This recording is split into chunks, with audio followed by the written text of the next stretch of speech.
I, who am the Sultan of Sultans, the Sovereign of Sovereigns, the distributor of crowns to the monarchs of the globe, the shadow of God upon earth. Those were the words used by the Sultan Suleiman the Magnificent when he started his letters from his desk in his palace at Topkapi in Constantinople, now known as Istanbul. Suleiman the Magnificent wasn't known as the Magnificent for nothing. He was truly the most magnificent of a line of magnificent sultans. And we're very lucky to have here in London now just a portion of that magnificence translated to the Royal Academy from Topkapi. Here behind me are the very gates to the Sultan's harem, designed by the magnificent artist Sina.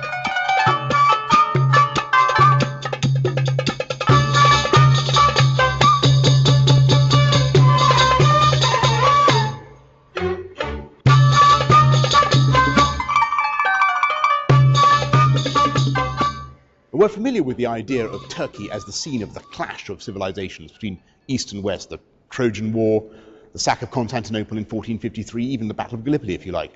But we're less familiar with the idea of the Turks as a group of nomadic tribes pushing ever further westwards from their point of origin on the borders of China, conquering, pillaging, sacking as they went, and yet, of course, building the most fantastic buildings and creating the most amazing art, and the whole culture united by the Turkic language.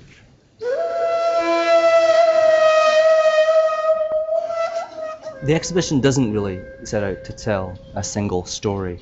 The story that it does tell is a thematic story, in that we're looking at environments in which Turkic peoples interacted with sedentary peoples over the span of 1,000 years and over a geography extending from Western China to the Balkans. Presenting snapshots of civilizations, and within each of those snapshots trying to highlight important media, important artistic developments, aspects of culture, aspects of language, aspects of religion, and stitching all of these elements together through a kind of a political framework where the Turks were a dominant political elite. Now, you may be asking yourselves, why me? Why am I introducing this fantastic exhibition? And the answer is, I do have some vague connection to Turkey in the sense that my great-grandfather was the interior minister in the government of the last Sultan. And he had a brilliant idea, which was to sign an arrest warrant for Kemal Ataturk in 1923. Kemal Ataturk's the founder of the Turkish nation, by the way. And this inspired piece of politics was repaid by my great-grandfather's assassination. He was lynched in a barber's shop in Izmit and stuck in a tree. And his son, my grandfather, fled to England, took the name Johnson, and here I am. And it's left me, of course, with a huge interest in and enthusiasm for Turkey. Depending on your historical perspective, modern Turkey today looks east or looks west. It's more inclined to look west. But if you wanted to think about a historical narrative that is much deeper and older, then you could, in theory, begin in Central Asia. Although there are many people that would find that very problematic. Turkishness is something that has been defined in a very positive way since the founding of the Republic.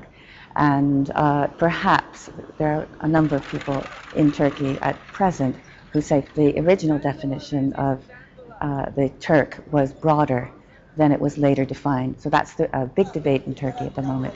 What is a Turk?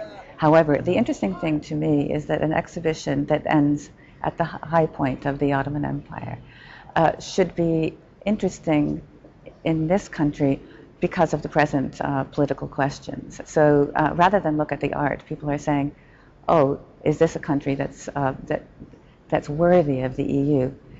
Even when everything that we're seeing in this exhibit is many centuries, and happened many centuries ago. This is a remarkable 1,000-year show, driven by the ambitions of great men and their lust for power and conquest. But it starts very modestly with some enigmatic people called the Uyghurs, who lived in the 7th century in the desert in China.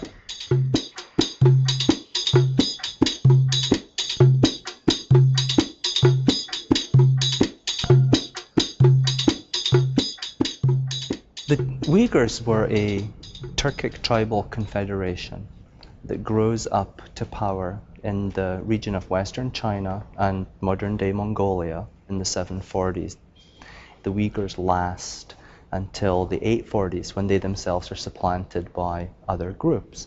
But they linger on as culture bearers and culture transmitters within the region.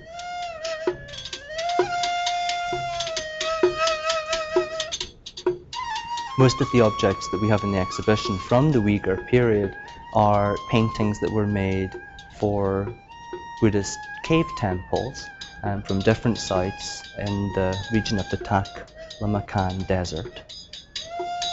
In addition to some of the Buddhist materials, we have some Christian materials, mostly grave markers from a slightly later period, as well as a large sculpture. Actually, there are several of these monumental sculptures that reflect Turkic folk beliefs that continue to persist within these regions, despite the fact that other religions are being adopted and practiced. The material tries to evoke a very complex culture within Central Asia that is a region crisscrossed by the Silk Road networks. The Silk Road was the main trade highway between China and the West, a 4,000-mile transcontinental caravan route that passed through much of present-day Turkey. The Silk Route is really fundamental. It's a link that joins the cultures together from Western China, and it is something, of course, that the Ottomans then come to control later on in the 15th century. And it's through this means that different cultures come into contact with one another. Religious practices, different materials and artistic practices are exchanged, and languages also.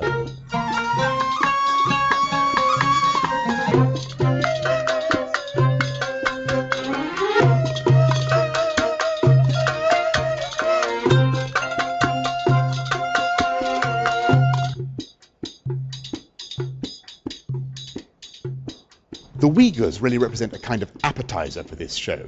The hors d'oeuvre is provided by these two fantastic rooms dedicated to the Seljuks, another tribe that came from the east, conquered Iran and what's now Iraq, and settled in eastern Turkey.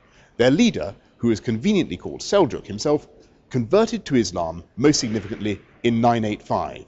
And that's why we also have in this room some magnificent Qurans, candlesticks, and other Islamic religious objects.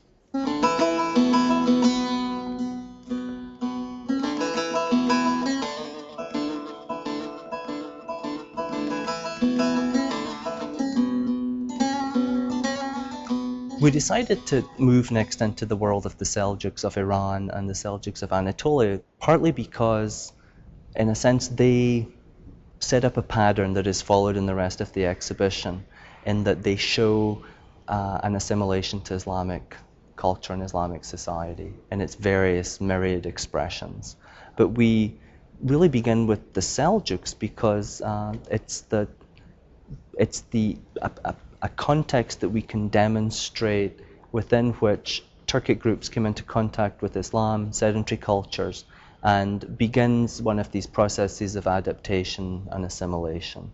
The Seljuks are really the great link in this exhibition. If you can visualize a chain, if you like, they are the key link that link Western China and Central Asia through to Iran and into Anatolia.